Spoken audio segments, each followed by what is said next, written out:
what you just saw was some footage from the Columbia Road Flower Market where I went shopping this morning. I woke up this morning at like 7 o'clock and decided that I would go to the flower market, which is every Sunday. So after eating some pancakes, I headed out on the tube and went to the flower market. I thought I would just show you what I bought in the end, just because I thought let's turn this into a little haul video. Also, it is incredibly busy when you go there, so being able to film some kind of coherent vlog footage. I managed to get there by about 10:30, and even though the market only opens at 8 o'clock, it was heaving with people. It isn't a very long road, but there is so many shops and so many stalls side to side in a row. You can pretty much get any type of flower you can possibly think of that is in season. I think that is a very key point. It is a seasonal flower market because it's all about fresh flowers. You can buy things, for example, like things for your garden, but you can also buy cut flowers and specialist flowers as well. For example, there was an entire stand, and I bought this little orchid. It's one of my things that I bought.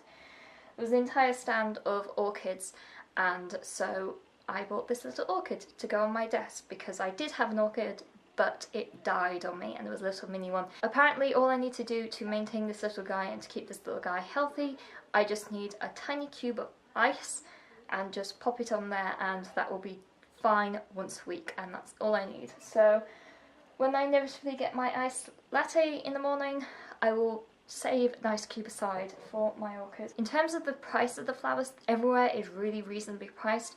It is cheaper than you would expect in a traditional florist. It's around the same price as you would assume for potentially a supermarket, but even then it's cheaper.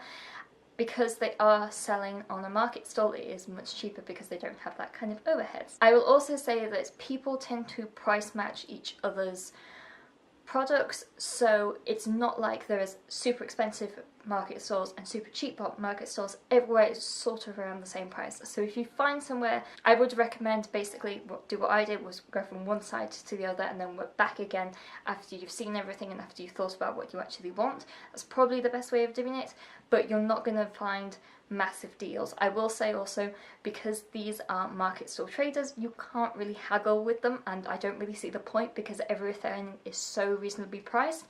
It kind of just sounds like you're taking the piss a bit if you're trying to haggle down.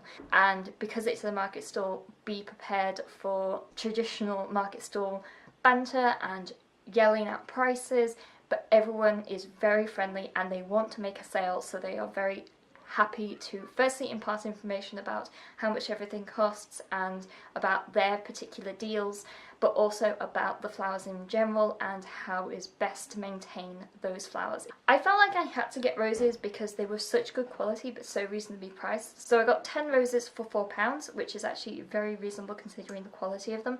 If you do get cut flowers, make sure you take them out of the water holders yourself. Check the stems, make sure that they are actually okay, look at them properly.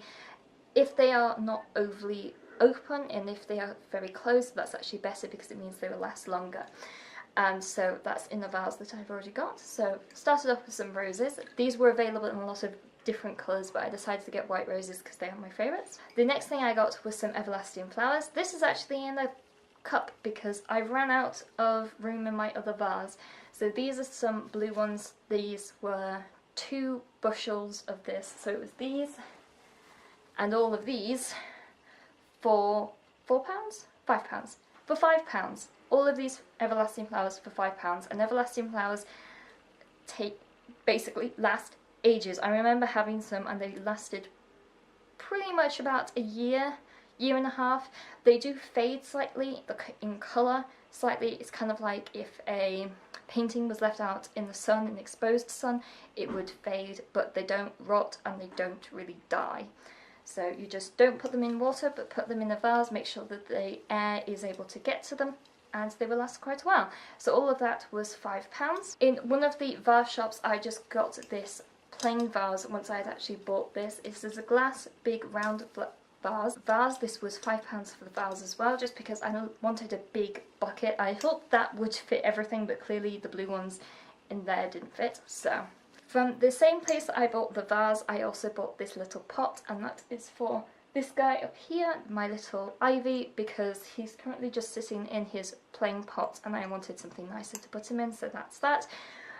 I unfortunately didn't figure out the size and I've already realised that it doesn't fit, but I will repot this guy because it doesn't need to be in that big of a pot. So he now gets a nice little home. You can sit up there. Very final thing I got just before I left, and this was literally as I was walking down, I realised that these little basil pot containers that have basil around the thing and have a little sketch of a basil, these were available in other herbs, but this was only £1. That can go with my basil plant, which normally lives in the kitchen. And admittedly that is again too big, but it means that it's not going to be sitting in any water, which is very good for basil, because if not it will go really limp and gross. So that is my final haul. If you want to see any of the photos, not just the video of my trip out to the Columbia Road Flower Market, please go over to my Instagram because I post all my photos over there and it has pretty much the most up-to-date of things of what I'm currently doing, and I shall talk to you guys later. Bye!